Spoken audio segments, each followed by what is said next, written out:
Hello and welcome to Indus News Live with me, Usman Lone. Well, we begin this news hour with our top story, and that's in India, where university students have been injured in protests against the controversial citizenship law. The law will give nationality to non-Muslim immigrants from 3 neighbouring countries.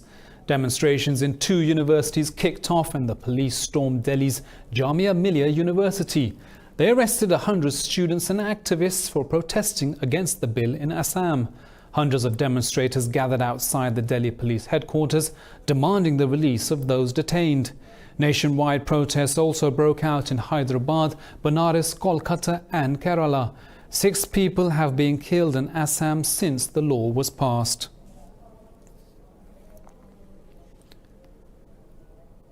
Well, in Pakistan, Parliament approves the resolution against India's controversial citizenship law that seeks to grant nationality to only non-Muslim migrants. The resolution said India's move violates international law as it is discriminatory against Muslims. The resolution said the minorities are being persecuted in India. Foreign Minister Shah Mahmood Qureshi said the Indian government is dividing its people on religious lines. Qureshi urged the US to sanction Indian Home Minister Amit Shah for his leading role in the contentious legislation. He also criticized the police crackdown on students protesting against the law in New Delhi. The foreign minister called for an end to violence against Muslims. Well, for more on this story, we're joined by Pakistan's Foreign Office spokesman, Dr. Mohamed Faisal. Doctor, welcome to Indus News. So tell us, Indian citizenship law has sparked countrywide protests and we're seeing violence now. Is this law specifically targeting Muslims? Yes, thank you very much. The law is extremely discriminatory and targets the Muslims. And it is a violation of Indian obligations that it has to prevent all forms of discrimination under religion and ethnicism, all the covenants that have been signed in Geneva and the Human Rights Charter. So it is not something that only Pakistan is condemning. The Prime Minister has condemned it. We have done it. But it is within India, there are a lot of voices of concern on this issue, and they continue to be raised, and they would be raised further because the Hindutva ideology is not acceptable neither to the Muslims of Pakistan, to Pakistan or the Ummah. Dr. Faisal, the UK, the US and Canada have issued travel warnings for people visiting India's northeast. Do you now see India as a dangerous country to visit? The dangers, we call it, it is not Hindustan anymore, we call it Lynchistan. And it is one of the most dangerous places, what is going on to all the minorities. The Hindutva fascist ideology that the Indian government is following is a grave danger to itself and to the neighboring countries and to the entire world. This has been reiterated repeatedly by my Prime Minister, by my Foreign Minister and by the spokesperson also. Dr. Mohamed Faisal, thank you. That was Pakistan's Foreign Office spokesman Mohamed Faisal. They're speaking about the controversial citizenship law. Well, staying in India, and a court finds a former member of the ruling Bharatiya Janata Party guilty of raping a teenager. Kuldeep Singh Sengar is expected to be sentenced later this week. The case came to light last year when the victim attempted suicide, accusing the police of not investigating her claims. Then in July, on her way to court, a truck crashed into her car. 2 of her relatives were killed in the crash, but the victim narrowly escaped.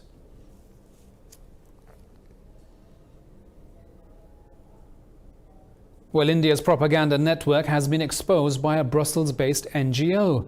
It says the network is designed to influence decision-making at the United Nations. The EU Disinfo Lab said the network of over 260 fake sites and think tanks operates across 65 countries. It said the network's purpose is to disseminate propaganda against Pakistan.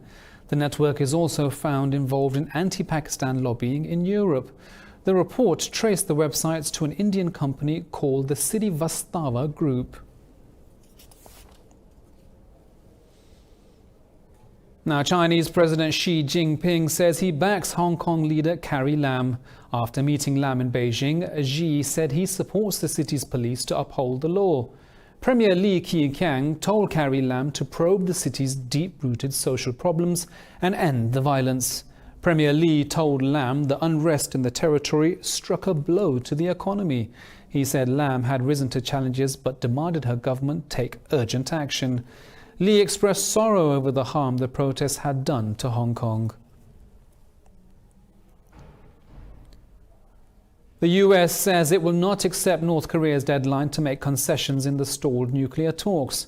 US Special Envoy for North Korea, Stephen Biegun, urged Pyongyang to return to the negotiating table. Speaking to his counterparts in Pyongyang, Biegun said it's time to finalize nuclear talks. He said it would be unhelpful if North Korea carries out a major military provocation in the near future.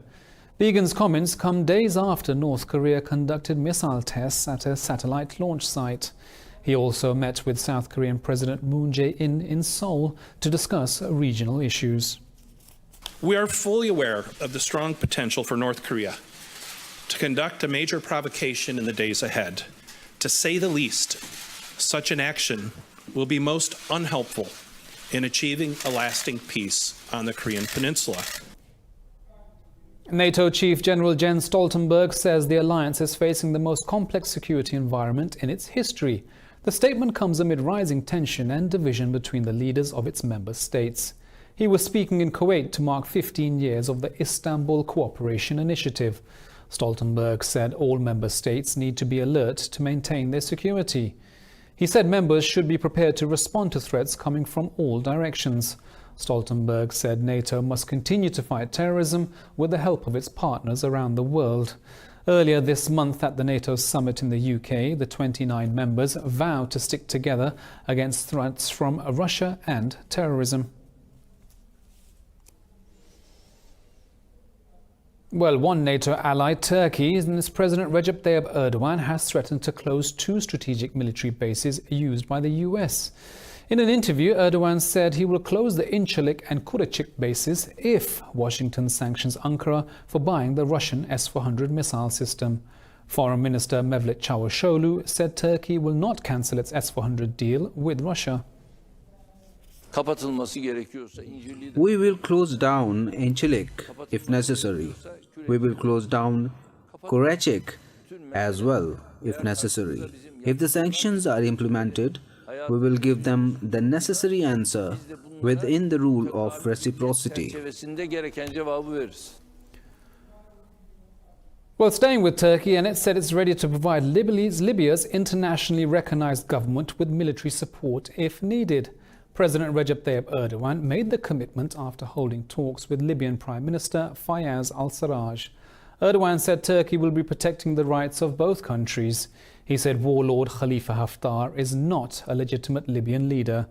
Erdogan said Haftar represents an illegal structure, and Ankara's latest move raises the risk of confrontation with Khalifa Haftar's forces.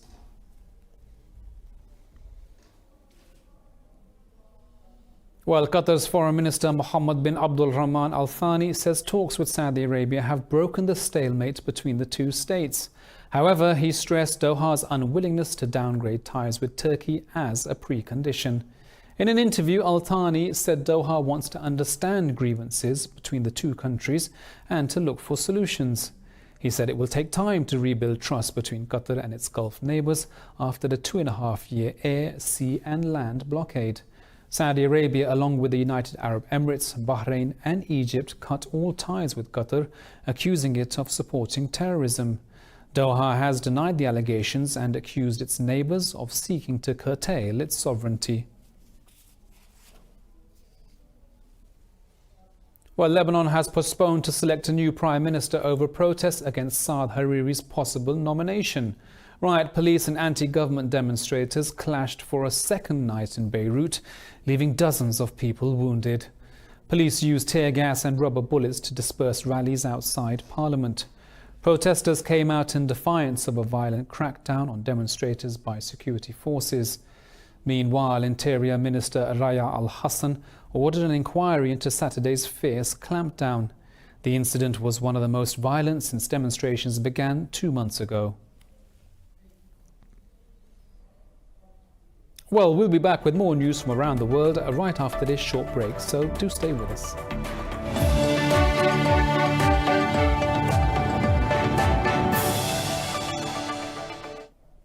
Hello again, it's good to have you back. Now, Bahrain's King Hamad bin Isa Al Khalifa gives the highest civil award to Pakistan's Prime Minister Imran Khan. The two leaders met at the Sahel Palace and discussed matters of mutual interest.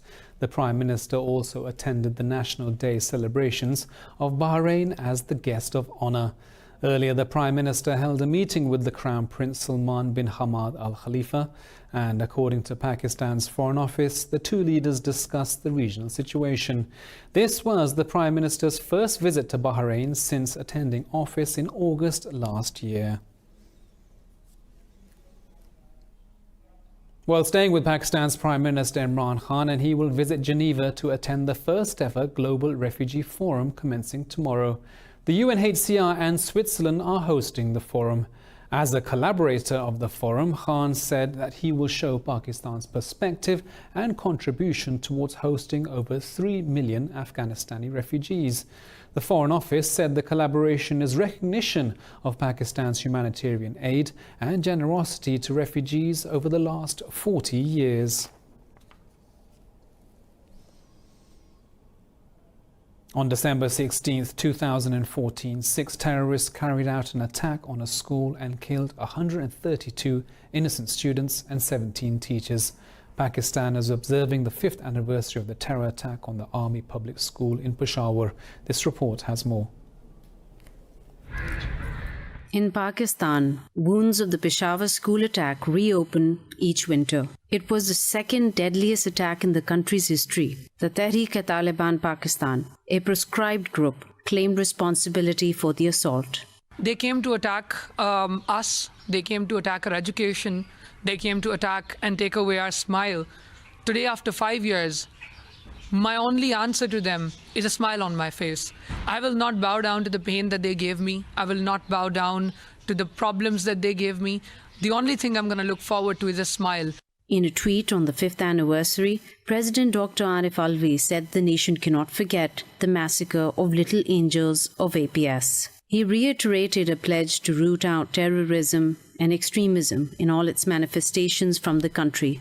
In his message, Prime Minister Imran Khan offered prayers for the survivors and victims of the massacre. Prime Minister Khan said the blood of the innocent united the nation against all forms of extremism and hatred. Chief of Army Staff, General Qamar Javed Bajwa, said the carnage will never be forgotten. He said 5 of the involved terrorists have been hanged through military courts.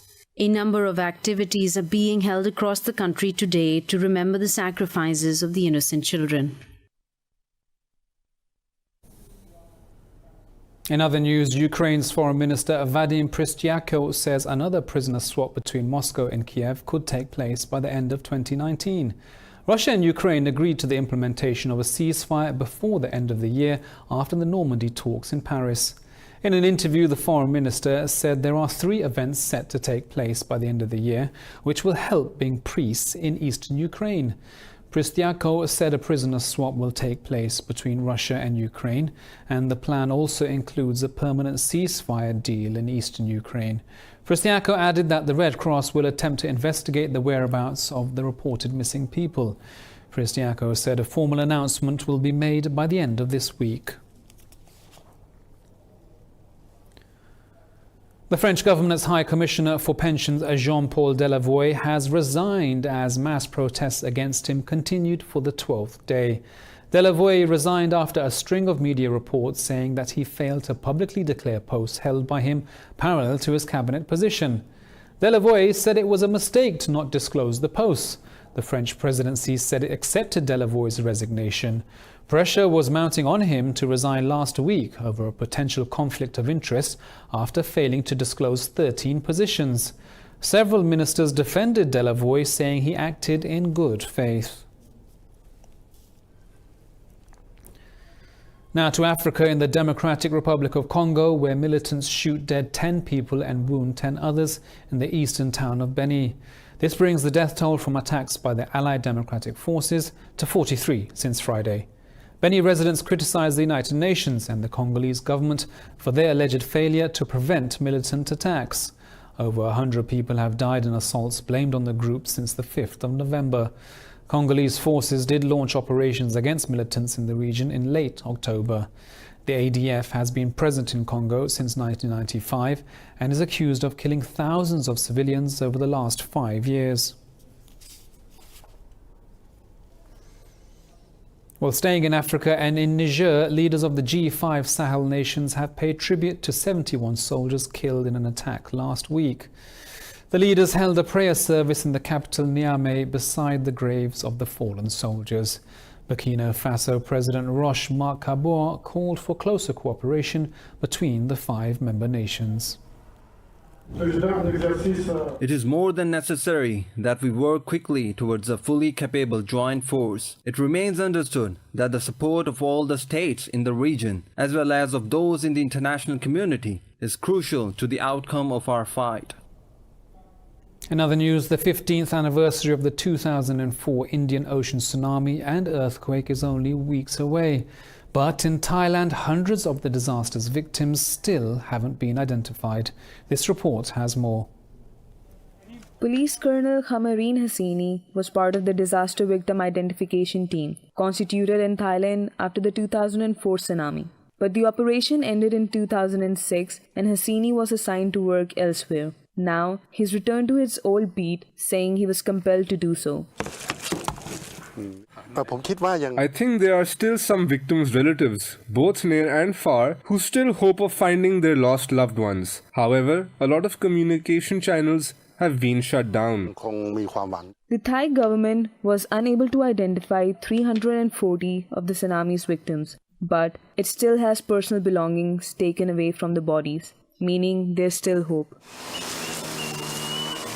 I think if we are determined enough and reactivate our operations once more, some of the 340 unidentified bodies could be identified. The 2004 Indian Ocean tsunami was caused by a 9.1 magnitude earthquake off the coast of Indonesia. It killed around 230,000 people, wiping some communities off the map in seconds. Now, archaeologists and researchers say they found a cave painting in Indonesia, which is known to be the earliest known pictorial record of storytelling. The painting in question was discovered in 2017 by a group of Australian archaeologists on the island of Sulawesi. More in this report.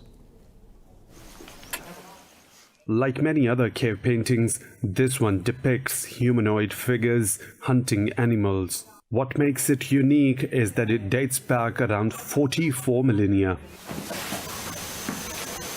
The result was yesterday's finding. There are 4 samples. They are mainly above 40,000 years old. The exact dating for the oldest one is 43,900 years old. That was found around the depiction of the pig.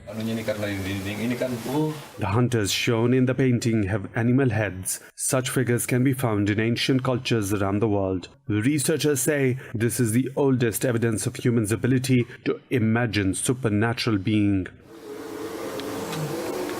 This is one form of historical heritage of how our ancestors had actually understood literacy, meaning what they see and what they experienced are being poured in a form of rock art. The painting's age was determined by researchers from Indonesia's National Research Center for Archaeology. Some of them hypothesized the cave could have been a religious site in the prehistoric era. In Morocco, Gnawa artists are celebrating the inclusion of their music in UNESCO. The listing comes after Morocco submitted a file nominating Gnawa to the ICH service in 2018. More details in this report. Artists in traditional costumes paraded through the white and blue citadel town of Essaouira. It's a reminder the ancient art form infuses traditional music and poetry along with dancing. Gnawa performers make the art vivid with their loose, colorful dresses and hats decorated with false braids. We are working to ensure that the Gnawa wins, as did our parents who wanted to make this art known abroad. The Gnawa deals with all subjects, all religions, all histories of civilizations. The Gnawa is an encyclopedia. Performers take you to a spiritual journey with the rhythm. This is played with a 3-string lute guanbri, and steel castanets called karakibs. The UNESCO nomination file emphasized Morocco feels the 16th century art is part of its culture and identity. It is a consecration that honors all Moroccans, that makes us proud, and then honors all the Goanas throughout Morocco, since this brotherhood is present in all regions of Morocco. The Gnawa and World Music Festival attract waves of fans each year from across the globe. Legendary US baseball player Babe Ruth's bat has been auctioned and it's sold for $1 million to a private buyer in California. Babe Ruth hit his 500th home run in a game against the Cleveland Indians in 1929 with the same bat. More in this report. Babe Ruth may have died more than 70 years ago, but the baseball slugger is still turning out big numbers. His record-breaking bat has just been sold for more than $1 million at an auction. 500th home run is a big category, obviously, in the baseball market, and Babe Ruth is the charter member. He started that in August 11th, 1929. This is the bat that he used to hit that home run. Ruth gave the autographed bat to his friend, New York Mayor Jim Rice, in the 1940s. It has been in the family for nearly 75 years. Another Ruth bat used to hit the first home run out of Yankee Stadium in 1923, sold for nearly $1.3 million in 2004. Well, we'll be back with the world of business and sports right after this short break.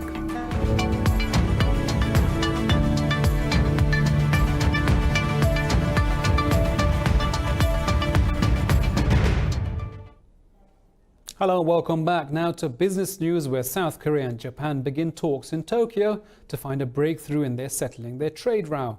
The meeting is the first since Japan tightened export controls on some high-tech materials sold to South Korea. The discussion was led by South Korea's Director General for Trade, Lee Ho-hyun, and Japan's Director General for Trade, Yoshi Leader. Both sides discussed issues related to each other's export control systems. Seoul wants to fully lift export controls from Tokyo and other regulations against South Korea.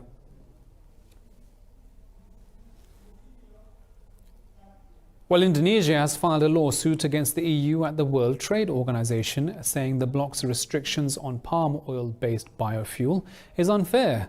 In a statement, Indonesia's trade minister said the decision was made after assessing scientific studies. He said the country hopes the European Union can change the directive after the lawsuit. The minister said the EU policy would not just affect Indonesia's European exports, but will also harm the image of palm oil products. The EU said palm oil cultivation results in excessive deforestation and its use in fuel must be phased out by 2030.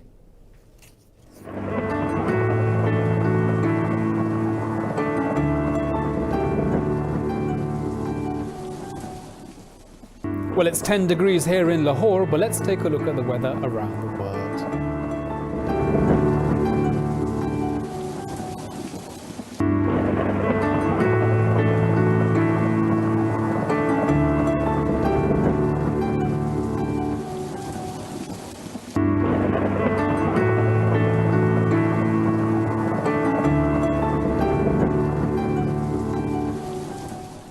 Well, that's all from me and the team here in Lahore, but don't forget, for the latest updates on all of our stories, you can follow us on social media at Indus.news. Thank you for watching and bye-bye.